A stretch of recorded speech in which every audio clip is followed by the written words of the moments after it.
नाजरीन, हम एरिया की बात कर रहे थे, मुख्तलिफ शेप्स की बात कर रहे थे। जिन शेप्स की हमने बात की उनमें स्ट्रेट लाइन से, वो स्ट्रेट लाइन उनका बिल्डिंग ब्लॉक था, स्ट्रेट लाइन से वो बनते थे। स्क्वायर भी स्ट्रेट लाइन से बनता है, स्टार भी स्ट्रेट लाइन से बनता है। अब हम एक बिल्कुल मुख्तलिफ शक्ल आपको दिखा रहे हैं। ये शक्ल, इस शक्ल को क्या कहा जाए, शक्ल आपको बहुत जगह नज़र आती है। आपका सूरज गोल है, आपकी ज़मीन एक गोल चक्कर में चक्कर काट रही है और ज़मीन भी गोल है। माल्टा भी गोल होता है। हेवनली बॉडीज़ अक्सर गोल होती हैं। अब आप देखें कि ये जो वेबसाइट है जिसका एड्रेस मैंने आपको दिखाया हुआ है, उसने एरिया ऑफ ए सर्कल निकालने की कोशिश की है हमारे तरीके से, स्क्वेयर्स की फॉर्म में। और इसमें अब आप क्या करेंगे, इस सर्कल का एरिया निकालना चाहते हैं। अब आप काउंट करेंगे इस सर्कल के अंदर कि कितने तो फुल स्क्वेयर्स के अंदर आ गए। देखें, ये ज़रा थोड़ा सा ये एस्टिमेशन की तरफ जा रहे हैं, अप्रॉक्सीमेशन की तरफ जा रहे हैं, लेकिन शायद इसकी ये वजह भी है कि हम स्क्वेयर्स को फिट करने की कोशिश करें। लेकिन चलें, करने की कोशिश कर लेते हैं। यहाँ से एस्टिमेशन अगर आप करने की कोशिश करें तो आपको मैंने जैसे पहले बताया वो वाले स्क्वेयर्स पहले देखने पड़ेंगे जो इस सर्कल में पूरे के पूरे आ रहे हैं। कुछ आधे आ रहे हैं, उनको भी इकट्ठा करना पड़ेगा। कुछ 1/4 आ रहे हैं, उनको भी इकट्ठा करना पड़ेगा, जाके एरिया निकल आएगा। लेकिन वो अप्रॉक्सीमेट एरिया होगा। अच्छा, अब सवाल ये पैदा होता है, आपके जहन में ये सवाल पैदा हो जाना चाहिए था कि ये तो अप्रॉक्सीमेट होगा, इसमें कुछ एरर होगा। इस एरर को हम कम कर सकते हैं।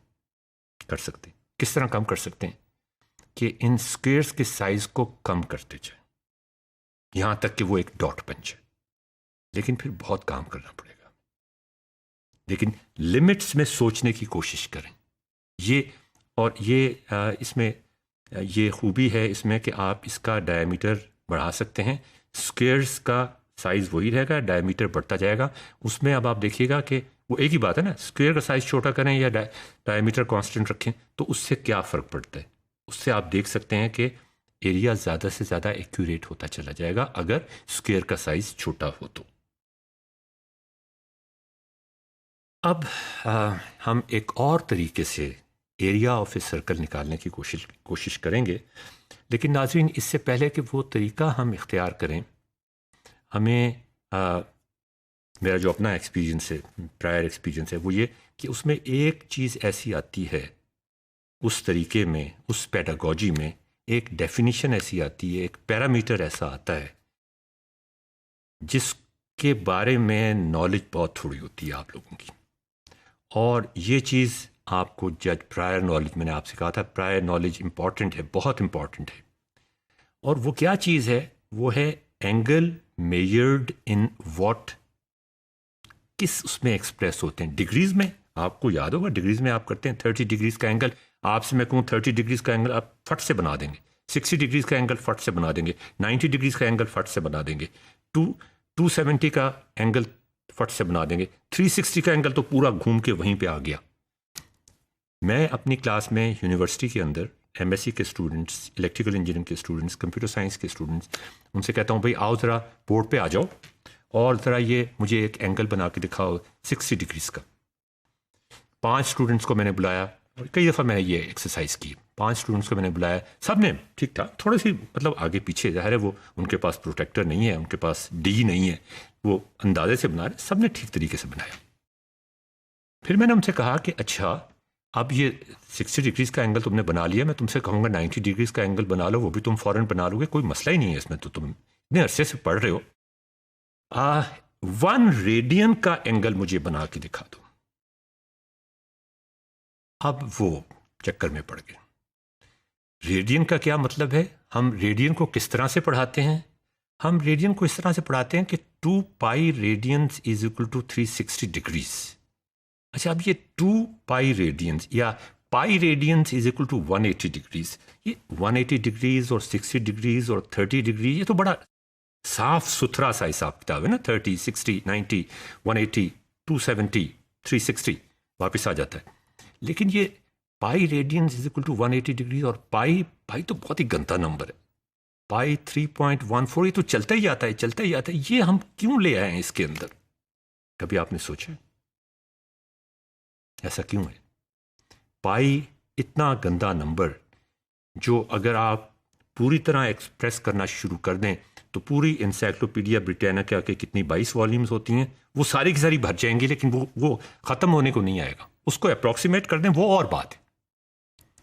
किस लिए रेडियन आया? वजह इसकी ये है कि हमें इसका पता नहीं। ये पाई क्यों आया है इसका हमें पता नहीं है, क्यों आया, किस वजह से आया। अजीब सा कॉन्सेप्ट है। हमारे दिमाग में फ्रिक्शन होती है, वाई पाई, क्यों, किस लिए, वजह। इसलिए कि हमें कभी कनेक्ट नहीं किया गया पाई के साथ, इसकी अहमियत नहीं बताई गई। तो वो जानने के लिए आपको जानना पड़ेगा कि रेडियन क्या होता है। और रेडियन के लिए ये मैं आपको एक एनिमेशन दिखा रहा हूं जो विकिपीडिया की है, और वो बता रहा है कि एक रेडियन होता क्या है। और ये बताने के लिए कि रेडियन होता क्या है आपको एक एक्टिविटी करनी पड़ेगी। ये बड़ी मजेदार बात है। आपको एक डू एक्टिविटी करनी पड़ेगी, फिर जाके पता चलेगा कि रेडियन होता क्या है। रेडियन को डिफाइन करना बहुत मुश्किल है।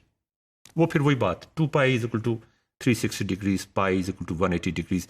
वो डिफाइन करने से बात नहीं बनती, डू करने से बात बनेगी। आप एब्जॉर्ब करें और उसके बाद डू करें और उसके बाद कनेक्ट करें। तो ये उसने एक सर्कल लिया जो यूनिट रेडियस का है और रेडियस को लाल रंग से शो कर दिया, आपको नजर आ रहा है। उसके बाद उसने क्या किया, उसके बाद उसने वो जो रेडियस था 1 यूनिट का, वो उसकी लाइन लगा दी जैसे कि आपको नजर आ रहा है। अब क्या करेंगे आप? अब इसको उसने इसके सर्कल के ऊपर मैप कर दिया। मैप करने का क्या मतलब है, ये आपसे कभी करवाया नहीं गया, इसलिए आपको रेडियन का पता नहीं है। मैप कर दिया, इसका मतलब मैं आपको बाद में बताऊंगा। लेकिन अगर हम मैप कर दें तो फिर जो एंगल बनता है वो 1 रेडियन का बनता है। मैप करने का मतलब पता है नाज़रीन क्या होता है? ये भी एक्टिविटी से आपको बताया जा सकता है। अदरवाइज जो इसमें लफाजी इस्तेमाल होगी वो ना आपको समझ आएगी ना मुझे पसंद आएगी। इसका तरीका यह है कि आप पहले ये करें कि जब वो आपको पता था कि हमने सर्कल के ऊपर उसके रेडियस तक का एक सेगमेंट लेना है। आप एक धागा लें और उस धागे को 1 यूनिट का धागा, 1 फुट का धागा लें, जैसा कि यहाँ पे आपने रेडियस लिया था ना 1 फुट का, उसके बाद उस रेडियस को खड़ा कर दिया था 1 फुट के फासले पर। अब उस धागे को लेके और सर्कल के ऊपर रखना शुरू करें, उसे चलाएं सर्कल के ऊपर कि वो सर्कल के ऊपर से जाता जाए, ठीक है, ताकि जितना वो धागा बड़ा है उस उतनी सेगमेंट सर्कल की हमें पता चल जाए। आप यहां से प्रकार लगा के नहीं कर सकते, वो कुछ और चीज हो जाएगी। आप मेरी बात समझने की कोशिश कर रहे हैं ना? वो मुख्तलिफ चीज होगी, वो हम नहीं चाहते। हम चाहते हैं segment of the circle should be equal to the radius. वो कौन सा सेगमेंट है सर्कल का जो उसके रेडियस के बराबर है? अगर वो सेगमेंट हमें पता चल जाए तो फिर जो एंगल होगा वो 1 रेडियन होगा। ये एक्टिविटी से आपको पता चला। एब्जॉर्ब, डू एक्टिविटी, और उसके बाद आपने इसको कनेक्ट किया। ये देखें नाजरीन, ये इसने उसको उसके ऊपर धागे को, लाल धागे को उसके ऊपर सेगमेंट के ऊपर छोटा छोटा करके आपको छोटे छोटे स्टेप्स लेके आपको चलना पड़ेगा करने के लिए। ये 2 रेडियंस हो गए। अब उस धागे को आगे आपने चला दिया, ये 2 रेडियंस हो गए, ये 3 रेडियंस हो गए। अब ये अजीब तरह से चल रहा है, ये पाई रेडियंस हो गए। तो नाजरीन ये एक बड़ी मज़ेदार चीज़ है, ये कोई आसान, ये कोई आम बात नहीं है जो अब हम करने वाले हैं कि एक सर्कल का आधा सरकमफ्रेंस जो है, अगर उस सर्कल का रेडियस 1 हो तो उसका जो आधा सरकमफ्रेंस है वो एग्जैक्टली पाई के बराबर होता है। रेडियस और सरकमफ्रेंस के दरमियान में जो चीज़ कनेक्ट करती है, कनेक्ट करना आपको पता है पेडागोजी का कितना मशहूर, कितना इंपॉर्टेंट, कितना पावरफुल टूल है। एक सर्कल के रेडियस को और उसके सरकमफ्रेंस को जो चीज कनेक्ट करती है वो ये पाई है, वो ये गंदा नंबर है जो इतना लंबा चौड़ा है लेकिन उसके बगैर चारा नहीं है हमें। वो आपको लेना ही लेना पड़ेगा, बड़ा इंपॉर्टेंट नंबर है। उसको गंदा ना कहें, उसको अच्छा कहें, खूबसूरती होनी चाहिए आपकी आंखों में, उसके लिए ये पाई रेडियंस है। तो ये रेडियंस का कमाल था। ये एक और एनिमेशन है जो विकिपीडिया से मैंने ली है, और ये देखें कि ये एक पहिया चल रहा है। जब पहिया चलता है तो वो ऐसा लगता है जैसे उसके ऊपर जो धागा लिपटा हुआ है, अगर धागा लिपटा हुआ है उस पहिए के ऊपर तो वो धागा खुलता जा रहा है।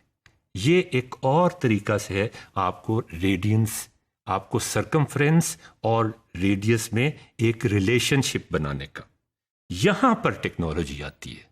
जब ये पहिया चलता हुआ आपको नजर आता है उस एनिमेशन के अंदर, ये टेक्नोलॉजी का सही इस्तेमाल है, ये पेडागोजी का सही इस्तेमाल है रेडियन को डिफाइन करने के लिए, पाई की अहमियत को अप्रिशिएट करने के लिए। ये देखें, ये आगे चला और अब ये पाई पे आ गया, ये धागा नीचे लिपटता खुलता जा रहा है और अब ये 2 पाई पे आ गया। तो नाज़रीन, अब आपको पता चला कि हम एंगल्स को रेडियंस में भी क्यों मेजर करते हैं। ये 360 और 30 और 60 इसका कोई फ़ायदा नहीं है। ये असल तो बात रेडियंस की है, इसलिए कि उसमें यूज़फुल रिलेशनशिप्स बनते हैं, उसमें इंपॉर्टेंस ऑफ पाई पता चलती है। अब हम सर्कल को दोबारा से निकालने की कोशिश करते हैं और देखें कैसे निकालने की कोशिश करते हैं नेक्स्ट मॉड्यूल में।